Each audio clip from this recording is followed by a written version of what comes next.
Hello बच्चों, welcome back.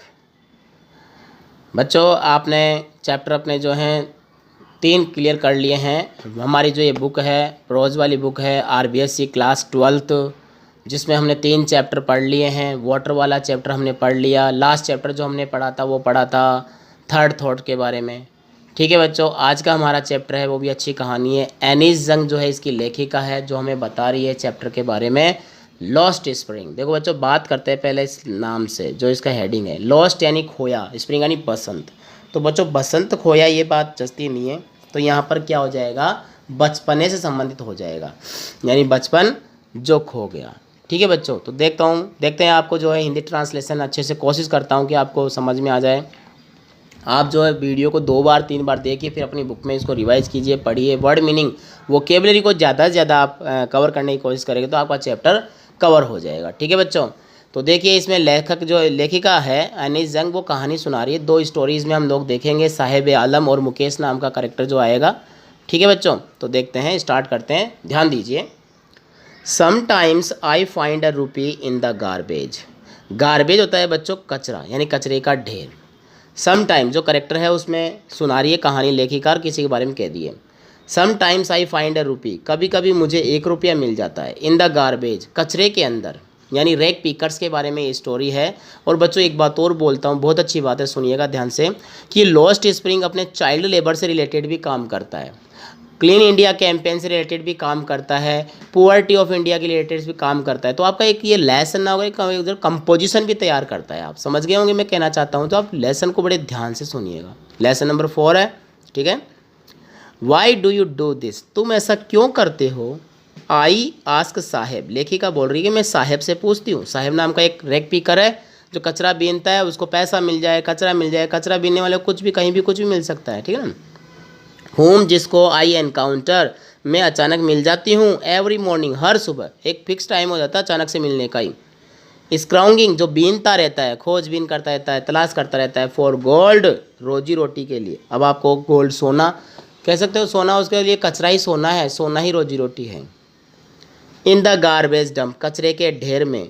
For my neighbourhood, मेरे पड़ोस के अंदर। Saheb left his home long ago, कहते हैं कि साहेब ने लेफ्ट एंड छोड़ दिया था, जो अपना घर लॉन्ग एगो, कई वर्षों पहले छोड़ दिया था।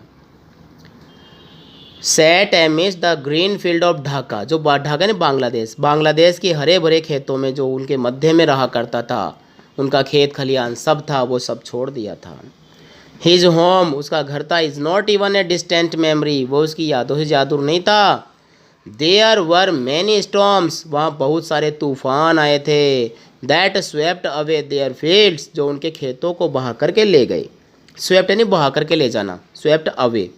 फील्ड्स यानी खेतों को, एंड होम्स उनके घरों को, यानी बहुत सारे लोग थे तो तूफान आए, उनसे क्या हुआ कि उनके खेत खलियान बह गए। हिज मदर टेल्स हिम, उसकी माँ उसे बताती है। अब को क्या करना है, खेत खलियान नहीं रहा तो रोजी रोटी की तलाश करेंगे, तो इसलिए वो इंडिया में आ गए साहब। और इंडिया सबकी जननी है, सबको पालती है, वो भी पाल रहे हैं। दैट्स वाई दे लेफ्ट, इस वजह से उन्होंने अपने देश छोड़ दिया। लुकिंग फॉर गोल्ड, भोजन की तलाश में, रोजी रोटी की तलाश में। इन द बिग सिटीज, कारोबार भी कह सकते हो, रोजी रोटी वही थी, बड़े शहरों की ओर। वेयर ही नाउ लिव्स, जहाँ वो अब रहता है। ठीक है, आगे देखते हैं। देखो चैप्टर जो है थोड़ा बड़ा भी होगा, तो मैं इसको खंड में बनाऊंगा, 15 से 20 मिनट का, आपको बोर नहीं लगेगा। आधा घंटा का, अगर मतलब 30 मिनट अगर आप वीडियो को देखते हैं 2 बार में भी, 2 बार देख सकते हैं, कोई प्रॉब्लम नहीं है। तो ये मान लीजिए कि आपका टॉपिक विद ट्रांसलेशन क्लियर है, समझ गए ना। Okay. I have nothing else to do, he mutters looking away, इधर उधर देखता हुआ क्या बोलता है, वो बड़बड़ाता है कि मेरे पास करने के लिए कुछ काम ही नहीं है। तो लेखिका बोलती है गो टू स्कूल, स्कूल में चला जा। आई से ग्लिबली, वो कहती है कि मैं बिना सोचे समझे, बिल्कुल लापरवाही रूप से मैं कह दी, उसको बोल तो दी। रियलाइजिंग, ये महसूस करते हुए, इमीडिएटली, तुरंत ही, फील कर रही है अपने आप में, क्या, हाउ होलो, किस प्रकार, होलो का मतलब खोखली। द एडवाइस यानी सलाह। देखो ADVICE एक होता है ADVISE, तो बच्चों ये जो है ना, ये वर्ब है, क्रिया है मतलब, और ये क्या है, ये नाउन है। ठीक है, तो एक नाउन है, एक वर्ब है। तो how hollow the advice must sound, कि मेरी जो ये सलाह थी वो खोखली सलाह थी, एक आवाज़ थी ओनली, बस कोई कुछ नहीं थी और। अब उसने, लेखिका ने बोल तो दिया भाई, कि स्कूल चला जा, तो वो क्या बोलता है, there is no school in my neighbourhood, मेरे पड़ोस में स्कूल ही नहीं है, कैसे जाऊँ। When they build one I will go, जब ये स्कूल बन जाएगी, स्कूल खुलेगी तो चला जाऊँगा। तो लेखिका देखो क्या बोलती है, if I start A school, अगर मैं स्कूल शुरू करूँ, विल यू कम, तुम आओगे क्या। आई आस्क हाफ जोकिंग, मैं उससे थोड़ा मजाक करते हुए बोली। अब लेखिका ने बोल तो दिया लेकिन फंस गई साहब यहाँ पर। तो देखो कैसे, yes he says smiling broadly, खुलकर हंस के बोला, हाँ बिल्कुल आप स्कूल खोलिए, मैं तैयार हूँ आने के लिए। आ फ्यू डेज लेटर, कुछ दिनों बाद, आई सी हिम, मैं उसे देखती हूँ, रनिंग अप टू मी, मेरी ओर दौड़ कर आते हुए। ये बात तो यहाँ तक हो गई, फिर बाद में दोबारा फिर से मुलाकात होती है। अब क्या कहते हैं, इज़ योर स्कूल रेडी, आके वो तो सीधा ही कहेगा भैया स्कूल तैयार है आपकी। तो लेखिका क्या बोलती है, it takes longer to build a school, school बनने में समय लगता है भैया। आई से एम्ब्रेस्ड, मैं शर्मिंदा होते हुए बोलने लगी। Eight having made a promise, जो वादा किया था उस पर शर्मिंदा हो रही है। दैट वॉज नॉट मीन्ट, जिसका कोई मतलब कोई अर्थ नहीं था। लेखिका बोल रही है भाई, उसने आकर के बोला कि स्कूल खुल गया क्या, आ जाऊँ कल से ही, तो बोले भैया स्कूल बनने में समय लगता है। फिर लेखिका अपने आप फील कर रही है कि मैंने ऐसे वादा किया है, उस पर शर्मिंदा हो रही हूँ।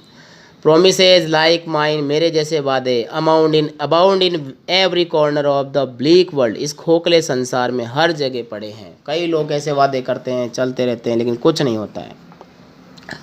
आफ्टर मंथ्स ऑफ नोविंग हिम, एक महीना उसे जानते हुए, I ask him his name, मैं उससे उसका नाम पूछती हूँ, तो नाम बताता है साहेब ए आलम। ही अनाउंसेज, वो जोर से बोलता है साहेब ए आलम। ही डज नॉट नो, वह नहीं जानता। वॉट इट मीन्स, इसका मतलब क्या है। बोले नाम तो बता दिया भाई, लेकिन लेखिका कह रही है वो अपने नाम का अर्थ तो पता ही नहीं उसको। If he new it's meaning, वो कहती है अगर इसको पता चल गया। लॉर्ड ऑफ द यूनिवर्स, देखो उसके नाम का क्या मतलब होता है, लॉर्ड ऑफ द यूनिवर्स यानी ब्रह्मांड का स्वामी। तो he would have a hard time believing it, उसको बहुत कठिन समय लगेगा, बहुत समय लगेगा विश्वास करते हुए कि वो तो संसार का स्वामी है। Unaware of what his name represent, अपने नाम की पुनर्प्रस्तुति, जो रिप्रेजेंट होता है ना, प्रस्तुति के बिना जाने। ही रोम यानी घूमता फिरता है, भटकता रहता है, द स्ट्रीट, गलियों में। विद हिज फ्रेंड्स अपने मित्रों के साथ। एन आर्मी, एक आर्मी यानी दल, एक दल की तरह, मतलब बेयर फुट चलते रहते हैं वो भी, जो ड्रैग पीकर्स है वो। और बेयर फुट बॉयज़, नंगे पैर चलने वाले दल की तरह, दल के साथ। Who appears like the morning birds, जो कैसे आते हैं जैसे सुबह सुबह पक्षी आते हैं, उस तरह से एक साथ आते हैं दल में। एंड डिसअपियर एट नून, और दोपहर में गायब हो जाते हैं। Over the months I have come to recognise each of them, एक महीने में मैं हर एक की जान पहचान मेरे से हो गई। वाई आरंट यू वेयरिंग चप्पल, सब लेखिका अगर बेयर फुट चल रहे हैं तो लेखिका बोल रही भाई तुम चप्पल क्यों नहीं पहनते हो। आई आस्क वन, मैं एक से पूछती हूँ। तो लड़का क्या बोलता है, my mother did not bring down from the Saif, कि मेरी माँ जो है उन्हें सैफ से उतारती नहीं है। सैफ क्या होता है बच्चे, लटान टाइप है, जिसको कहते हैं लटान कह सकते हो। जो चप्पल है उसकी माँ ने सैफ में रख रखा है लटान के, वो उतारती ही नहीं है। और वो क्या कहता है, ही आंसर सिंपली, बड़े सरलता से जवाब देता है वो कि my mother did not bring them down from the Saif, कि सैफ से ताक से उतारती ही नहीं है। इवन इफ सी डिड, अब देखो तो अगला एक लड़का और बोल रहा है, इवन इफ सी डिड, यदि उसकी माँ ऐसा करती है तो he will throw them off, वह उनको फेंक देता है। बोले इसकी माँ चप्पल देती है इसको, लेकिन ये फेंक देता है, ये चप्पलों को ही फेंक देगा ये। It's another who is wearing shoes, एक लड़का बोलता है जो जूते पहन रखे हैं। देखो साहब, बोलने वाला बच्चा जूता पहन रखा है, वो भी कौन से, डू नॉट मैच, जो अलग अलग कंपनी के हैं, अलग अलग कलर के हैं। एक में एडिडास, एक में कौन सा आता है, हाँ एक में एडिडास का पहन रखा है, एक में नाइकी पहन रखा है। तो do not match. When I comment on it, जब मैं इस पर टिप्पणी करती हूँ। ही सफल्स हिज फीट, तो वो क्या करता है, सफल्स करता है। सफल से मतलब जैसे होता है ना, पैरों को घसीटना सा होता है। मतलब जब भी मैं ऐसा कहती हूँ तो वो अपने पैरों को घसीटता है। एंड सेज नथिंग, और कुछ नहीं बोलता है। आई वॉन्ट शूज, मैं जूते चाहता हूँ। सेज अ थर्ड बॉय, तीसरा लड़का बोलता है। Who is never on a pair all is life, जिसने अपने पूरे जीवन में खुद की चप्पलों की जोड़ी देखी ही नहीं, पहनी भी नहीं। ट्रैवलिंग अक्रॉस द कंट्री, देश में इधर उधर घूमते हुए। आई हैव सीन चिल्ड्रन, मैंने बच्चों को देखा है। वॉकिंग बेयर फुट, नंगे पैर घूमते हुए, चलते हुए। इन सिटीज, शहरों में। ऑन विलेज रोड्स, गांव की सड़कों पर। It is not lack of money, अब देखो कितनी अच्छी बात बोल रही है। यह है कि पैसों की कमी से नहीं है, बट अ ट्रेडिशन, किंतु इनकी एक परंपरा है। टू स्टे बेयर फुट, नंगे पैर रहना, मतलब उनकी परंपरा है देखो कि वो नंगे पैर रहते हैं। इज़ वन एक्सप्लेनेशन, यह केवल एक व्याख्या है उनके लिए, स्पष्टीकरण है। आई वंडर, मैं विचार करती हूँ। If this is only an excuse, कि अगर ये उनके लिए एक बहाना होता। किस चीज़ का? To explain away perpetual state of poverty, कि उनके लिए एक ऐसा बहाना होता कि वो पैसों की कमी के कारण, परपेचुअल स्टेट ऑफ पुअर्टी, लगातार जो है वो गरीब स्थिति में रहते हैं। अगर इसकी चीज़ को दर्शाते तो मैं इस बात को यकीन नहीं करती। इस बात को आश्चर्य कर रही है कि वो बहाना बनाते हैं, बहाना मात्र है कि वो लोग गरीब हैं, तो नहीं, ये उनकी एक तरह से परंपरा उसमें बताई है। तो लेखिका और इस कहानी को लेके बोलती है, I remember a story of man from UDP, मुझे यूडीपी की एक कहानी याद आती है। वंस टोल्ड मी, जो मुझे सुनाई गई थी। एज ए यंग बॉय, कि एक छोटा लड़का था। ही वुड गो, जो क्या करता था? वुड गो, ये देखो बच्चों एक उसमें काम करता है मॉडल के अंदर। वुड गो, जो जाया करता था, कहाँ जाया करता था? टू स्कूल, स्कूल जाया करता था। पास्ट एन ओल्ड टेम्पल, अब देखो जो स्कूल जा रहा है बच्चा, वो स्कूल उसकी कहाँ पर है? उसको लेखिका को कहानी सुनाई गई थी, तो वो पुराने मंदिर के पास में, मतलब जब भी स्कूल जाता था तो पहले कहाँ जाता था? पुराने मंदिर के पास जाता था। पास्ट एंड ऑन टेम्पल का मतलब हो गया बच्चों पुराना मंदिर, मतलब वहाँ स्कूल जा रहा है, लेकिन स्कूल जाने से पहले वो कहाँ जाता था? एक पुराने मंदिर के पास जाता था। और वहाँ जाए क्या बोलता था? Where his father was priest, जहाँ उसके पिताजी क्या थे? पुजारी थे। He would stop briefly at the temple, कुछ पल वह मंदिर के पास रुकता। And pray for a pair of shoes, और भगवान से प्रार्थना करता, क्या? हे भगवान, तेरे को दर्शन करने तो आए, है ना? नहीं, pray for a pair of shoes, यानी जूतों की जोड़ियों के लिए, कि कोई जैसे ही आएगा चप्पल जूते मिलेंगे, पहन के चला जाएगा। ऐसा है क्या? 30 ईयर्स लेटर, यहाँ तक की बात हो गई कि भगवान मुझे चप्पल जोड़ी जूते दिला देना, ऐसे बोलता, पहन के नहीं जाता। आप नेगेटिव मत हो, ठीक है, पॉजिटिवली देखो, ओके। तो भगवान से प्रार्थना करता था कि मैं भी कभी चप्पल जूते पहनूँ। तो ये बात सुनाई। अब लेखिका 30 साल बाद, 30 ईयर्स लेटर, 30 साल बाद जो है वो कहती है, आई विजिटेड हिज टाउन, मैं उसके गाँव में घूमने गई, कस्बे में। एंड द टेम्पल, और उस मंदिर में भी गई, लेकिन वो मंदिर क्या था? विच वॉज नाउ ड्रॉन्ड, वह खंडर हो चुका था, ड्रोन हो गया था, पूरी तरह से खंडर हो चुका था वो मंदिर जो था। इन द एयर ऑफ डिसोलेशन, प्राकृतिक आपदा के कारण, यानी प्राकृतिक आपदा आई थी। इन द बैकयार्ड, वहीं पीछे की तरफ, where lived the new priest, एक नया पुजारी रहता था। There were red and white plastic chair, वहाँ लाल और सफ़ेद कुर्सियाँ जो थी वो पड़ी हुई थी, कुर्सियाँ थी वहाँ पर। A young boy dress in A grey uniform, अब वहाँ एक लड़का था जो स्लेटी कलर की स्कूल यूनिफॉर्म पहने हुए था, grey uniform. Wearing socks and shoes, चप्पल जूते जुराब, मतलब जुराब और जूते भी पहना हुआ था। अराइव्ड पेंटिंग, वह हाँफता हुआ आया। And through his school bag, और अपना स्कूल का जो बैग था उसको फेंका। ऑन ए फोल्डिंग बेड, किस पे? एक फोल्डिंग बेड आता है, समेटने वाला वो आता है ना, पलंग आता है, उस पर फेंक दिया।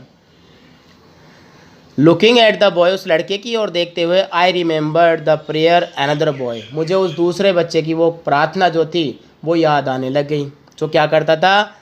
कहता था वो, who made the goddess to the goddess, देवी से प्रार्थना करता था। When he had finally got a pair of shoes, क्या?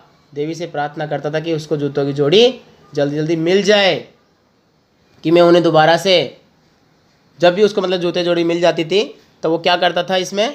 लेट्स नेवर लूज देम, कि वह उन्हें कभी नहीं खोएगा। The goddess had granted his prayer, अब देवी क्या करती? उसकी प्रार्थना को स्वीकार कर लेती थी। यंग बॉयज लाइक द सन, उसी वह छोटा बच्चा उस बेटे की तरह, ऑफ द प्रीस्ट, पुजारी का। नाउ वॉर शूज, अब जूते पहने हुए था। But many others like the rag pickers, लेकिन कहती बहुत सारे ऐसे कचरा बीनने वाले लोग, इन माई नेबरहुड, मेरे पड़ोस में, रिमेन शूलेस, बिना चप्पल जूतों के रहते हैं। ठीक है बच्चों, तो यहाँ तक का जो है शूज़ की बात है, यूडीपी की टेम्पल की बात है, शुरू में जो उनके नाम बताए हैं, जो जूते चप्पल नहीं पहनते उनके बारे में लेखिका ने बताया है। नेक्स्ट वीडियो में हम यहाँ से पढ़ेंगे माई एक्वेंटेंस। तब तक आप इसका रिवाइज़ कीजिए, रिवाइज़ करके वोकेबलरी पार्ट जो होता है ज़्यादा मजबूत कीजिए ताकि आप इसका ट्रांसलेशन अच्छे से कर सकें। ठीक है, तब तक मिलते हैं नेक्स्ट वीडियो में, तब तक गुड डे, गुड बाय।